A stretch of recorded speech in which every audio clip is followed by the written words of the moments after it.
Hey everyone, today we're going to talk about why you should not defer your CPP and take it as early as you can, because it will cost you tens of thousands of dollars if you don't.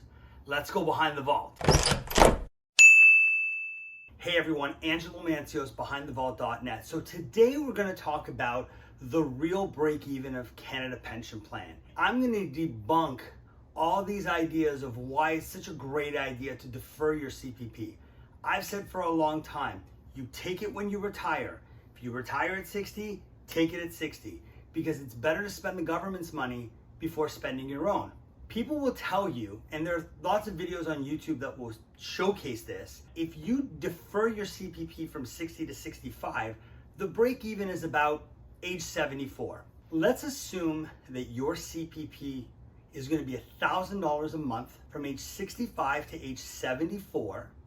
If you get $1,000 a month, you're going to collect $108,000 from CPP. If you take CPP at 60, you're going to get a reduction of 36%. So the income is going to be $640 a month instead of $1,000. If I take $640 a month from age 60 to age 74, I'm going to get $107,520.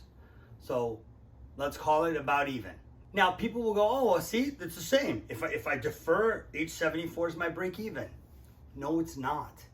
Because in this scenario over here, you were taking $0 from age 60 to age 65. How is that a break even? You've funded CPP, or you've funded your lifestyle with $60,000 of your own money.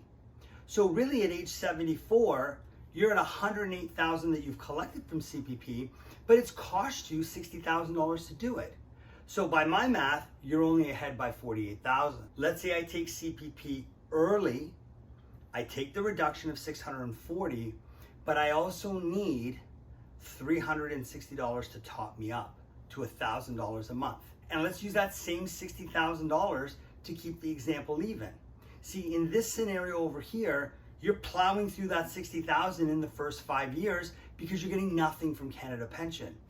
In this scenario, what we're going to do is we're going to have that $60,000, but we're only going to take out $360 a month to top us up on CPP from $640 to $1,000 a month. Okay, well, how long is that $60,000 going to last?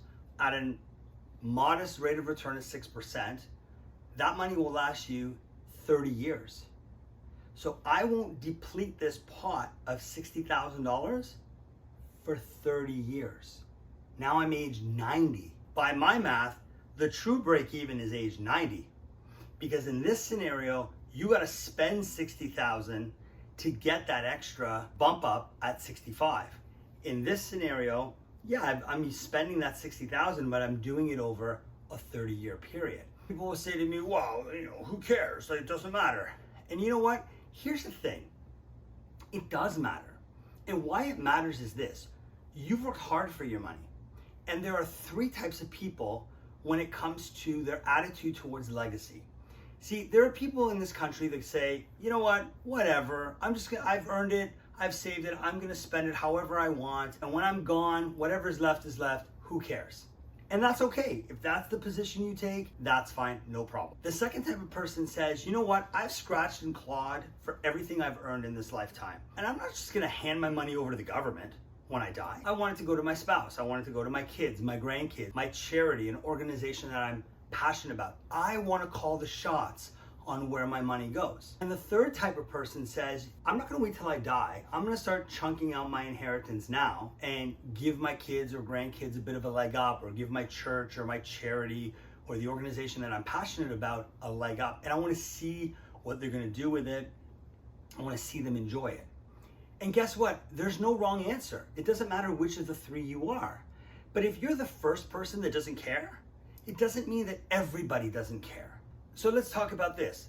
The break even of 74, which like I said, is not really a break even. In my example, using that $60,000 to peel off the $360 every month to top me up, if I die, I got $44,000 left in that $60,000 account. Whereas if I die at age 74, in this example, well, I've already plowed through that $60,000 from age 60 to 65. and there's nothing left. Why would I do that?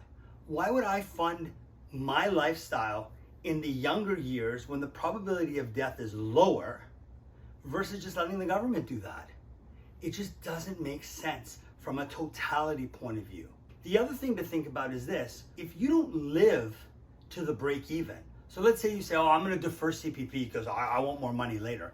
And that's fine if that's what you choose to do. If you wait till age 65 to start collecting CPP because you know the break even is 74, or hey, you even wait till age 70 because you know the break even is 83, and you don't make it there, guess what? You've lost. Now, if you live beyond that, well, great, maybe you won. But again, if you're deferring CPP, you have to fund those years. If you're still working at age 67 and then you retire and you take CPP at 67, that's not a deferral.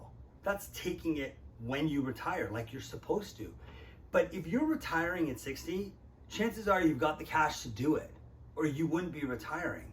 So why on earth would you plow through your own cash to get a little bit more from CPP later? The reality is this: sometimes there's not a wrong answer, but you have to look at the totality of everything that you're doing. You can't use one thing in financial planning. You've got to look at everything. You've got to look at the totality of everything. And you know what? If you're part of the group that wants to leave wealth to the next generation or to churches and charities, deferring CPP is going to cost you thousands and thousands, if not tens of thousands of dollars.